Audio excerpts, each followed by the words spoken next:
kemuliaan buat Tuhan. Sebab Tuhan yang terbaik, Tuhan yang terhebat yang kita punya. Yang percaya setuju sorak-sorai buat Tuhan. Haleluya, haleluya, haleluya. Haleluya.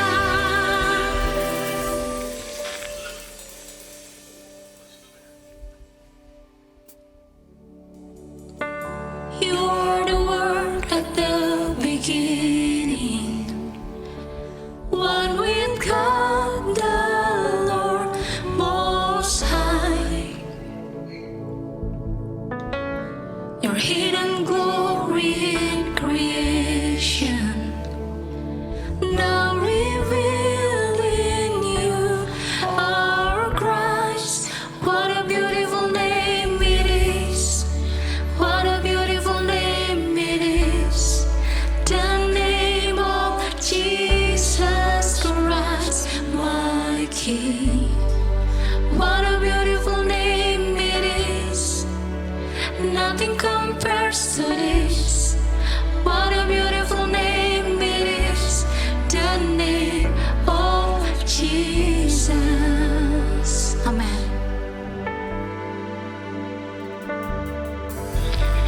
You didn't want heaven without us.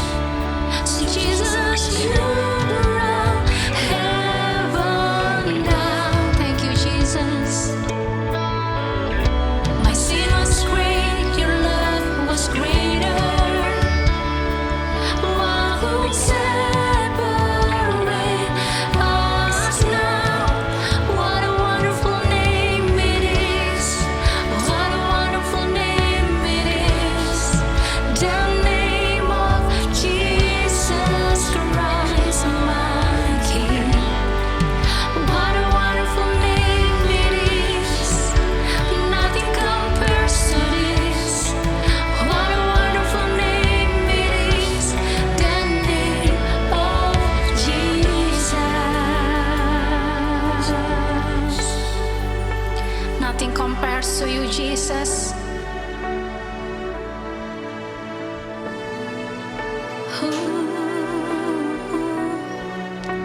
Death could not hold you. The filter before you.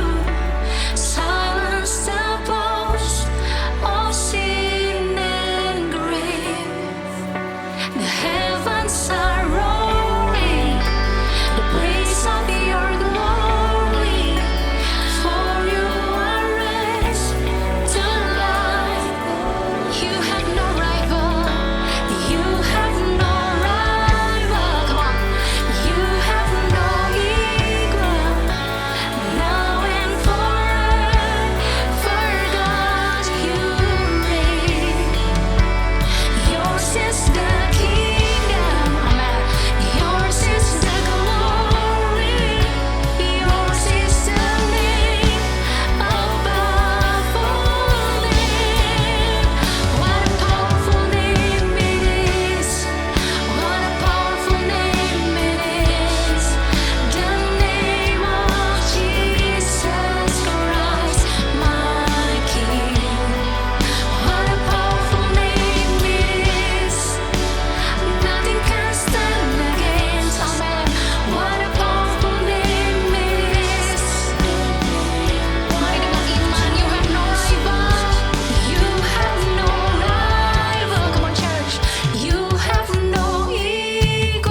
Lift up your voice, lift up your hands, lift up your heart and worship Him.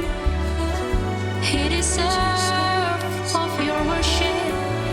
He deserves of the glory. There's no other name like you, Jesus. Mari dari rumah-rumah, mari teman-teman dari rumah-rumah mulai angkat penyembahanmu buat Tuhan yang hebat, Tuhan yang dahsyat, Tuhan yang powerful. Namanya Yesus. Namanya Yesus. Nama di atas segala nama yang layak kami sembah saat ini.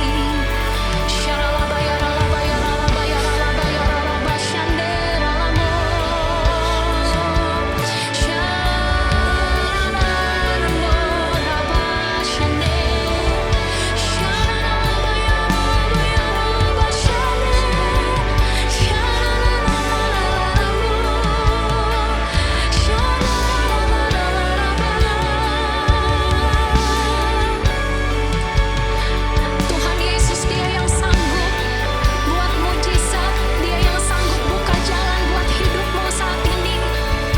Mari engkau yang perlu Tuhan, engkau yang perlu Tuhan Yesus, engkau yang perlu kuasanya. Mari berseru panggil namanya Yesus, Yesus, Yesus, Jesus, Jesus, Jesus. Mujizat itu mulai terjadi waktu engkau memanggil namanya, nama yang berkuasa, nama Tuhan Yesus. Waymaker, miracle worker, promise keeper, light in the darkness. My God, that is who you are. Yes, He is Jesus. Waymaker, miracle worker, promise keeper, light in the darkness. My God, that is who you are. Mari angkat imanmu, nyanyikan. Waymaker, miracle worker, promise keeper, light in the darkness. My God, that is who you are. Even when I don't see it, you're working. Even when I don't feel it, you're working. You never stop working. You never stop. Come on, dari rumah-rumah, angkat tangan kita. Even when I don't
Shalom semuanya, mari kita sama-sama satukan hati buat berdoa.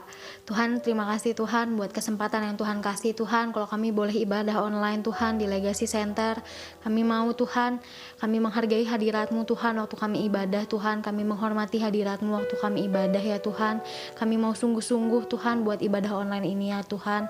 Kami mau berdoa Tuhan buat para pemimpin kami Tuhan di GBI Tuhan, buat Pak Niko beserta 3 wakilnya Tuhan, buat Pak Joni Rumanto, buat Pak Kamarga, dan buat Pak Daniel Arif ya Tuhan. Kami bersyukur ya Tuhan buat para pemimpin yang takut sama Tuhan, yang Tuhan kasih buat gereja kami ya Tuhan, buat para pemimpin yang cinta mati-matian sama Tuhan yang Tuhan kasih buat gereja kami ya Tuhan.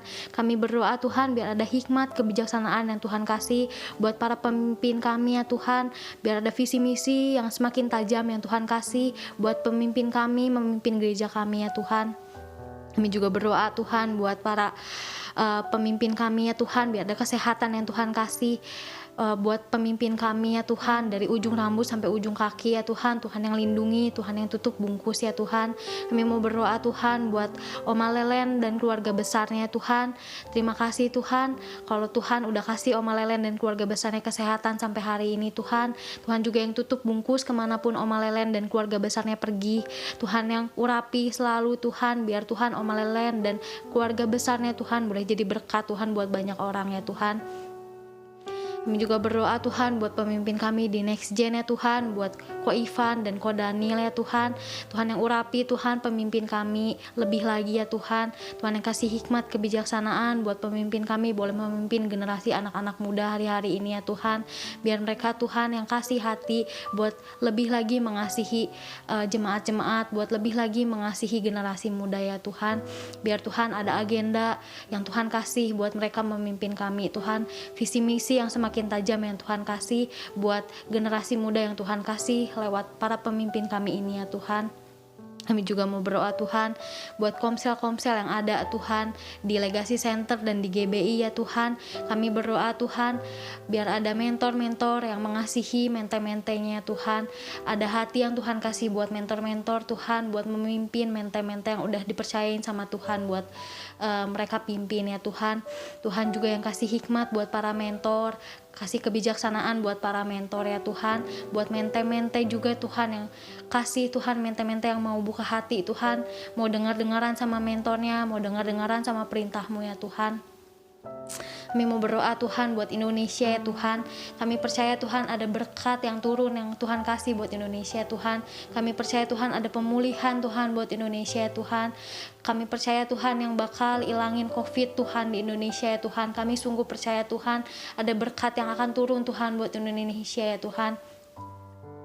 Kami mau berdoa ya Bapa, biar Tuhan yang tutup bungkus selalu Tuhan para pemimpin kami di Indonesia, buat Pak Jokowi, buat Pak Ma'ruf Amin ya Tuhan. Kami berdoa Tuhan, biar Tuhan yang kasih mereka hati buat mengasihi Indonesia lebih lagi. Tuhan yang kasih mereka hati buat mengasihi masyarakatnya lebih lagi Tuhan. Ada keputusan-keputusan yang mereka ambil yang sesuai sama apa yang Tuhan mau ya Tuhan. Kami juga berdoa Tuhan buat perekonomian di Indonesia Tuhan, biar Tuhan yang pulihkan ekonomi di Indonesia. Tuhan juga yang pulihkan Tuhan perusahaan-perusahaan yang udah mungkin lagi goncang atau udah mulai hampir mau bangkrut ya Tuhan. Tuhan yang pulihkan kembali, Tuhan yang kasih para pemimpinnya hikmat dan kebijaksanaan biar mereka boleh ambil keputusan yang boleh membangkitkan kembali perusahaan mereka Tuhan. Buat lowongan-lowongan pekerjaan di Indonesia juga Tuhan.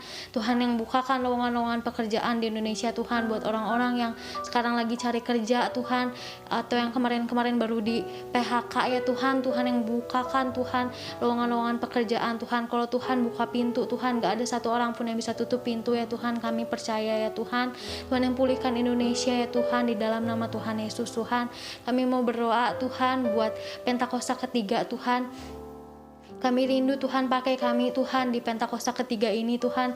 Kami rindu Tuhan yang pakai kami Tuhan buat menyelesaikan amanat agung Tuhan Yesus ya Tuhan.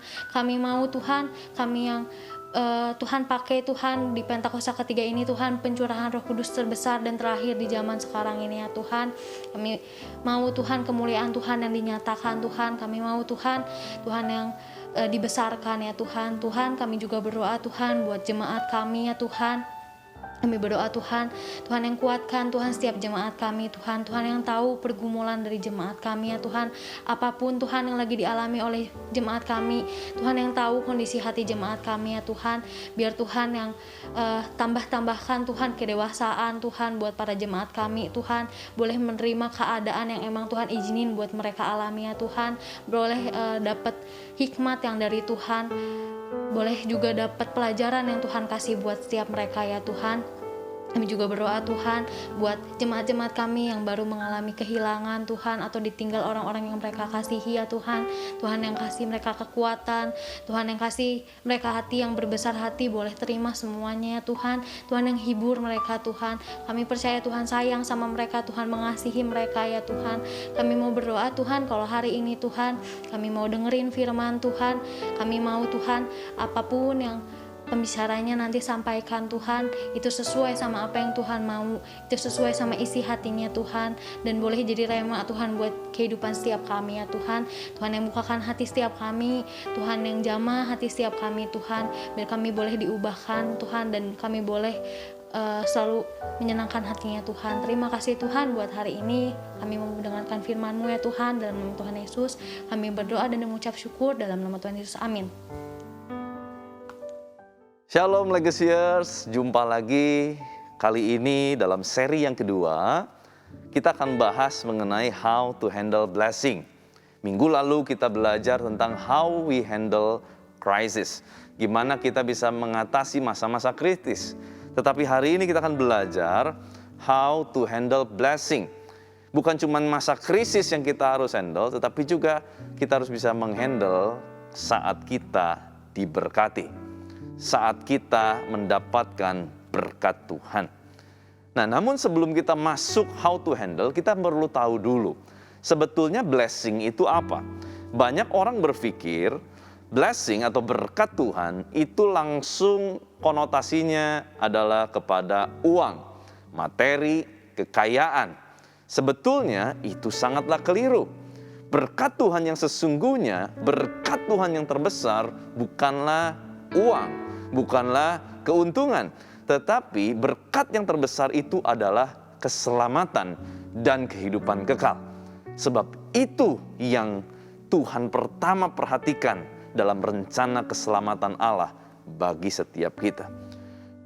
Kalau gitu orang Kristen nggak boleh diberkati? Oh bukan, orang Kristen pasti harus diberkati supaya jadi terang.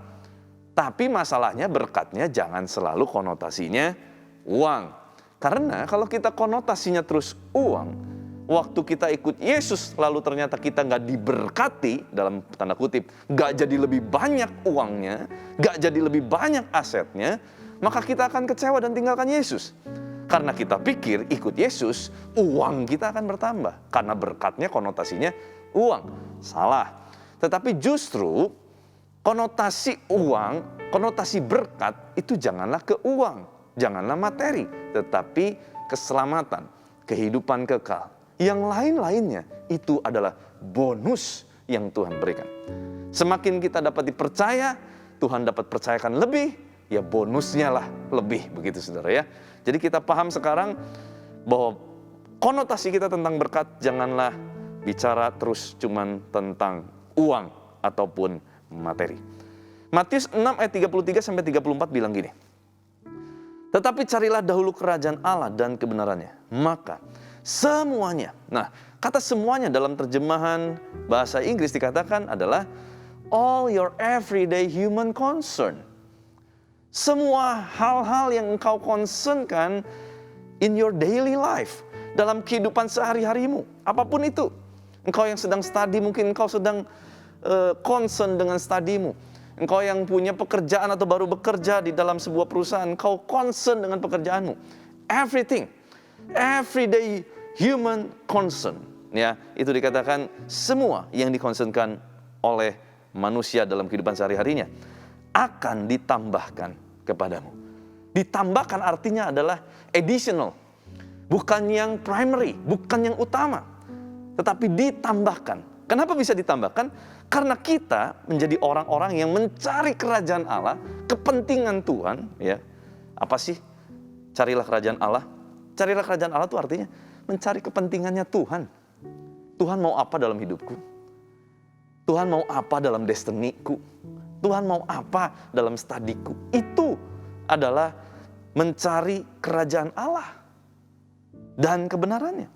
Firman Tuhan berisikan seluruh kebenaran-kebenaran Allah. Nah, sebab itu janganlah kamu khawatir akan hari besok, karena hari besok mempunyai kesusahannya sendiri. Kesusahan sehari cukuplah untuk sehari. Dan ayat ini berkorelasi erat sekali dengan 1 Timotius 6 ayat 7-10 yang dikatakan, sebab kita tidak membawa sesuatu apa ke dalam dunia, dan kita pun tidak dapat membawa apa-apa keluar. Betul ya? Setiap kita lahir nggak bawa apa-apa, telanjang. Kita meninggal juga kita telanjang, kita nggak bawa apapun. Asal ada makanan dan pakaian cukuplah. Tetapi mereka yang ingin kaya terjatuh ke dalam pencobaan, ke dalam jerat, ke dalam berbagai-bagai nafsu yang hampa dan yang mencelakakan, yang menenggelamkan manusia ke dalam keruntuhan dan kebinasaan. Karena akar segala kejahatan ialah cinta uang. Sebab oleh memburu uanglah beberapa orang telah menyimpang dari iman dan menyiksa dirinya dengan berbagai-bagai duka. Kalau teman-teman ingat, minggu lalu kita membahas bahwa poin terakhir bicara mengenai motivasi harus murni. Hari ini pun yang menjadi dasar kita menghandle berkat Tuhan, pertama adalah kita harus tahu dulu dasar motivasi kita apa sih. Kalau kita mau ikut Yesus hari-hari ini cuman supaya kita dalam tanda kutip diberkati, lebih kaya, lebih sehat, lebih berhasil, lebih excellent, lebih pintar. Kalau cuman itu yang kita tuju, sebetulnya pertanyaan saya, kita sedang menyembah Tuhan atau kita sedang menyembah yang ditambahkan? Padahal harusnya yang ditambahkan itu, additional itu, posisinya di belakang. Yang primary, yang di depan. Harusnya begitu. Tetapi kalau kita ikut Yesus hanya untuk hal-hal yang ditambahkan, begitu yang ditambahkan kita tidak kunjung datang, kita akan tinggalkan Yesus dan kita akan kecewa. Motivasi harus benar, ya teman-teman. Nah, ada orang yang malas banget kerja, tapi gara-gara pengen beli barang hobi, tiba-tiba rajin kerja. Sampai dia bisa beli barang-barang hobi dia, lalu dia kembali malas. Ya, ada ya. Mungkin di antara kita yang dengar juga ada yang kayak gitu ya cara kerjanya. Lagi ada kebutuhan, lagi ada kepengenan, kerja sungguh-sungguh. Tetapi begitu yang kepengen itu udah dapat dibeli, ya sudah begitu ya, malas lagi. Nah, berarti kita lihat ada motif di dalam bekerja. Yaitu apa? Supaya bisa beli barang hobi. Coba lihat, berarti ada satu dorongan waktu kita punya motivasi. Waktu kita punya motivasi untuk sesuatu, tiba-tiba kita ada drive yang mendorong kita, betul ya? Tiba-tiba yang nggak bisa jadi bisa. Tiba-tiba yang nggak rajin jadi rajin. Tiba-tiba yang tadinya malas jadi rajin, gitu kan? Ada satu dorongan. Nah, sama dalam kehidupan kita. Kalau kita punya dorongan yang benar, ya kalau nggak punya motivasi ya udah gitu ya, hidupnya gitu-gitu aja. Mati segan, hidup tak mau. Tetapi setiap kita harus punya dorongan. Tapi dorongan kita harus dorongan yang tepat. Bukan yang menjerumuskan atau menjatuhkan kita. Tetapi yang bisa membawa kita masuk di dalam kebenaran-kebenarannya Allah. Maka yang lain akan ditambahkan. Ini kembali lagi, yang lain akan ditambahkan. Sebenarnya salah nggak sih kalau kita punya keinginan ikut Yesus? Nggak salah. Nggak salah. Namanya orang pasti punya keinginan, betul ya? Dan Tuhan pun bukan Tuhan yang gini. Oh, saya cuma mau cukupkan kebutuhan saja. Kalau soal keinginan, saya nggak ikutan ya? Oh, enggak loh. Kenapa? Saya kasih ilustrasi dalam kehidupan saya. Saya ini seorang ayah. Kalau dibandingkan dengan Bapa di sorga, jauh dong ya. Bapa di sorga itu jauh lebih baik, sempurna. Saya jauh dari sempurna. Saya hanyalah seorang bapak di dalam dunia ini. Tetapi anak saya tuh yang perempuan ya, gak pernah ngomong minta. Dia tuh cuma bilang gini, Papa, ini Legonya bagus ya. Bagus loh, bisa gini, bisa gini. Oh iya, saya gak perlu tahu dia mau atau enggak. Dengan dia ngomong gitu, saya tahu itu keinginan dia. Sebetulnya tanpa ada Lego itu pun, dia baik-baik saja. Bukan sebuah kebutuhan. Tetapi saya sebagai bapak, saya mikir, saya punya kerinduan. Aduh, mau ya pengen beliin. Toh keinginan yang ini tuh tidak mencelakakan dia. Toh keinginan dia yang ini tuh ya bantu dia untuk ngasah otak dengan bermain Lego. Walaupun cukup mahal, saya mungkin akan berpikir nggak apa-apa lah, saya akan nabung. Dalam waktu tertentu mungkin saya bisa belikan ini buat dia. Lihat bagaimana saya seorang bapak yang tidak sempurna pun melihat anak punya sebuah keinginan. Dan kalau keinginan itu tidak mencelakakan, saya pasti berusaha untuk memberikan. Paham ya sampai di sini ya teman-teman ya. Dan saya yakin Tuhan, Bapa yang baik yang ada di sorga, pasti akan melihat kita semua. Anda semua para legacyers. Waktu engkau punya keinginan, dan bahkan keinginanmu adalah keinginan yang mungkin mahal bagimu. Tetapi buat Tuhan, waktu Tuhan lihat, tapi keinginannya ini membawa baik buat dia, Tuhan pun dapat berikan. Lihat, ditambahkan gitu ya teman-teman ya. Oke, saya yakin kalau orang udah beres motivasinya, ikut Tuhan bukan supaya diberkati, tetapi ikut Tuhan dengan sungguh-sungguh, maka dengan sendirinya hidup kita akan penuh dengan berkat-berkat Tuhan. Motivasinya udah benar gitu ya. Saya yakin, maka hidupnya akan penuh dengan anugerah. Hidupnya akan penuh dengan kemurahan Tuhan. Hidupnya pasti akan penuh dengan penyediaan Tuhan. Nah, kalau gitu, berarti kita akan jadi orang-orang yang diberkati. Nah, sekarang pertanyaannya, kalau udah jadi orang yang diberkati, how to handle the blessing? Kenapa? Ada sebuah kejadian. Salah seorang mentor saya, tadinya ngalami bangkrut habis. Tiba-tiba, waktu dia sungguh-sungguh sama Tuhan, betul-betul sungguh-sungguh ya, nggak ada motivasi apapun, bisnisnya tiba-tiba terus dikit demi sedikit Tuhan pulihkan. Sampai dia luar biasa diberkati, dia sampai sibuk ngurus berkat Tuhan. Sampai dia bilang gini, wah kalau berkat Tuhan gak diurus, salah nih. Ingat ya, berkat Tuhan, berkat yang dari Tuhan, itu pasti mendatangkan kebaikan. Tetapi kalau berkat Tuhan tidak mendatangkan kebaikan, mari kita tanya kembali, apakah sikap kita yang salah, atau jangan-jangan itu bukanlah berkat dari Tuhan. Nah, berkat Tuhan yang mendatangkan kebaikan itu tiba-tiba sepertinya jadi yang utama buat dia. Jadi akhirnya dia sibuk, yang tadinya rajin beribadah, cari Tuhan sungguh-sungguh. Waktunya mulai berkurang, karena sibuk harus ngurus berkat Tuhan. Apa yang terjadi? Masalah satu demi satu mulai datang dalam bisnisnya. Kenapa? Karena Tuhan tahu yang utama itu adalah hatinya harus melekat kepada Tuhan. Jangan kepada berkat.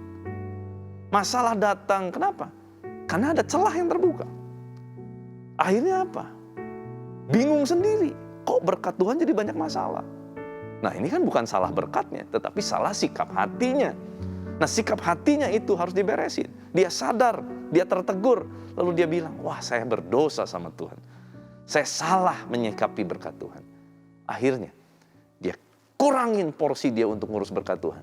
Dia tambahkan untuk mencari yang utama, yaitu Tuhan. Bukan berarti berkat Tuhan yang gak diurus ya.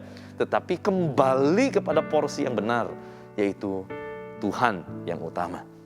Dan dengan cara yang ajaib, bukan tangan manusia. Masalah yang tidak bisa diselesaikan oleh manusia itu, satu demi satu tiba-tiba beres. Dari mana datangnya? Dari Tuhan. Saat seseorang benar, how to handle the blessing. Jadi yang pertama kita akan belajar poinnya, how we handle blessing. Yang pertama adalah melekat pada Tuhan, bukan harta. Melekat pada Tuhan, bukan harta. Janganlah hatimu melekat pada hartamu, karena akan membuatmu buta dan susah melihat panggilanmu. Kisah tentang seorang kaya yang sukar masuk surga. Tahu ya, ada orang kaya, wah melakukan hukum Taurat dengan luar biasa. Dia datang sama Tuhan Yesus, lalu dia bilang, Guru yang baik, apa yang aku harus lakukan untuk mendapatkan kehidupan kekal? Lalu Tuhan Yesus bilang begini, kalau kamu mau menjadi sempurna, jual semua hartamu, bagikan kepada orang miskin, lalu kembali ikut aku. Ini panggilan untuk menjadi murid Yesus loh. Dan jarang loh, saudara temukan bagaimana Yesus manggil orang dengan cara demikian. Ini special calling. Tetapi karena hartanya banyak, Alkitab mencatat, dia meninggalkan Yesus dengan kecewa. Coba bayangin. Alkitab yang sama mencatat, Yesus menatap mata orang ini. Mata orang muda yang kaya raya ini, Yesus menatapnya. Saya nggak paham lagi, kalau udah ditatap mata saya sama Yesus, hati saya itu pasti luluh. Hati itu pasti hancur. Tetapi kali itu, yang harusnya hatinya hancur dan mau ikut Yesus buang semuanya, jual semuanya. Tetapi kali itu tidak. Kenapa? Karena hatinya begitu melekat kepada hartanya. Ingat, yang kita harus lakukan adalah kita melekat kepada Tuhan, bukan kepada harta. Waktu seseorang melekat hatinya kepada harta, kepada berkat-berkat Tuhan, dia akan kehilangan panggilannya. Dia akan kehilangan panggilannya. Ada sebuah cerita yang beredar pada saat itu ya. Memang ini ya harus diuji lah kebenarannya. Tetapi ada satu cerita bahwa satu kali ternyata anak dari si orang kaya ini, ya, yang ketemu sama Yesus itu, anak dari si orang kaya ini melihat, wah ada orang-orang yang bisa melakukan tanda mujizat. Ya, ternyata siapa mereka? Murid-murid Yesus. Nah waktu si anak ini bilang, papi hebat ya kayak murid-murid Yesus bisa lakukan mujizat gitu ya. Si papinya tertunduk dan berkata, si papinya tuh yang orang kaya ini, yang udah ditatap matanya sama Yesus dan dia kecewa meninggalkan Yesus. Dia bilang, dulu harusnya papi menjadi salah satu di antara mereka. Ya ini sebuah cerita. Tetapi kita lihat, kalau betul itu terjadi, berarti ya sudah, kesempatan dia untuk menemukan panggilan tertingginya sirna, lenyap. Kenapa? Karena hatinya melekat kepada hartanya. Ingat, kalau kita nanti sudah diberkati dengan berkat apapun yang kita punya, ingat bahwa berkat yang sesungguhnya adalah keselamatan dan kehidupan kekal. Yang lain itu hanya ditambahkan. Cuma ada di tengah-tengah itu. Ya, mati nggak bawa apa-apa, lahir nggak bawa apa-apa, mati nggak bawa apa-apa. Di tengah-tengahnya itu semuanya hanya yang ditambahkan. Sebab semuanya hanya sementara. Nah yang kedua, how we handle blessing. Yang kedua adalah jadikan berkat sebagai dampak, bukan tujuan. Saya ulang. Jadikan berkat sebagai dampak, bukan tujuan. Yesaya 48 ayat 18-19 ini ayat terkenal sekali. Dan ini adalah ayat yang diberikan sama Om Niko buat saya waktu saya menikah. Ya, dan ini saya wariskan buat teman-teman Legacyers pada hari ini. Yesaya 48 ayat 18-19 bilang gini. Sekiranya engkau memperhatikan perintah-perintahku, maka damai sejahteramu akan seperti sungai yang tidak pernah kering. Dan kebahagiaanmu akan terus berlimpah seperti gelombang-gelombang laut yang tidak pernah berhenti. Maka keturunanmu akan seperti pasir dan anak cucumu seperti kersik banyaknya. Nama mereka tidak akan dilenyapkan atau ditiadakan dari hadapanku. Dan apa maksud dari ayat ini kalau kita perhatikan? Bagaimana kita harus menjadikan berkat itu sebagai dampak bukan tujuan. Contoh ya, kita lihat dari jelas di ayat pertamanya dikatakan di ayat 18. Sekiranya, ini kuncinya, kita memperhatikan perintah-perintah Tuhan, maka, nah setelah kata maka itu adalah dampaknya. Ya. Tujuan pertama apa? Memperhatikan perintah-perintah Tuhan, firman Tuhan. Maka dampaknya apa? Damai sejahtera seperti sungai nggak pernah kering. Bahagia berlimpah seperti gelombang laut nggak pernah berhenti. Mau hidup bahagia? Mau hidup damai sejahtera? Ini yang kita cari hari-hari ini kan. Kuncinya apa? Jadikan berkat-berkat itu sebagai dampak karena kita apa?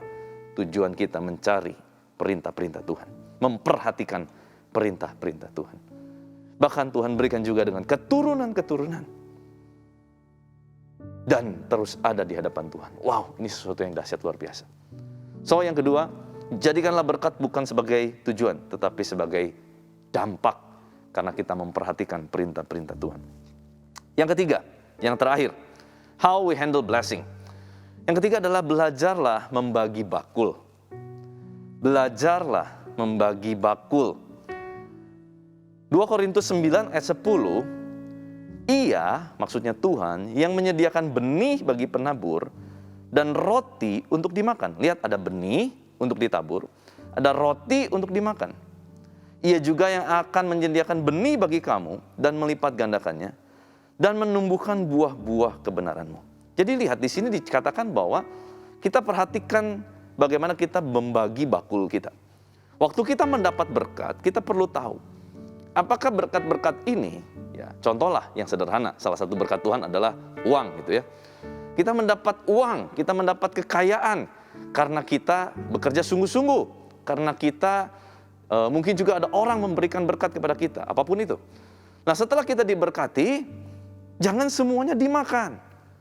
Di sana ada juga yang namanya benih yang kita harus tabur.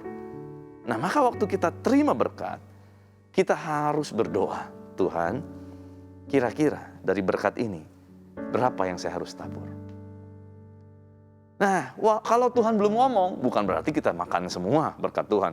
Kita pakai, kita belanjain semua, seperti yang kita mau. Jangan. Tetapi kita tabunglah dulu. Sebab mungkin satu hari, Tuhan akan ingatkan kita. Dari berkat yang tempo hari, ini ada orang yang lagi butuh, tabur. Nah, ngerti ya sampai di sini. Jadi kita harus pandai membagi bakul kita. Belajar membagi bakul juga bicara mengenai kita harus punya saving. Kita pasti pengen banget ya, namanya sekarang dunia media sosial terbuka dengan luar biasa. Pasti yang ditampilkan orang-orang tuh adalah kehidupan-kehidupan yang baik. Jaranglah orang menampilkan kehidupan yang buruk. Semua pengen terlihat baik. Bahkan kalau kita lihat ada beberapa kasus saya lupa di Inggris apa di mana, orang sengaja pinjam uang ke bank, cuman buat menunjukkan di Instagramnya bahwa dia adalah orang yang bisa liburan kemana-mana. Dengan harapan akan banyak yang nge-likes, akan banyak yang nge-follow dia. Ternyata tidak terjadi. Jadi akhirnya dia terlilit utang karena sesuatu yang hampa. Lihat, memang kita tahulah, kita pasti pengen banget punya gaya hidup yang wah, kayak orang-orang yang kita lihat. Tetapi kalau memang belum waktunya, bukan waktunya, ya tahanlah. Jangan paksakanlah. Banyak hari-hari ini orang nawarin pinjaman online ya, dan gampang banget ya. Kenapa? Kenapa mereka bikin bisnis pinjaman online?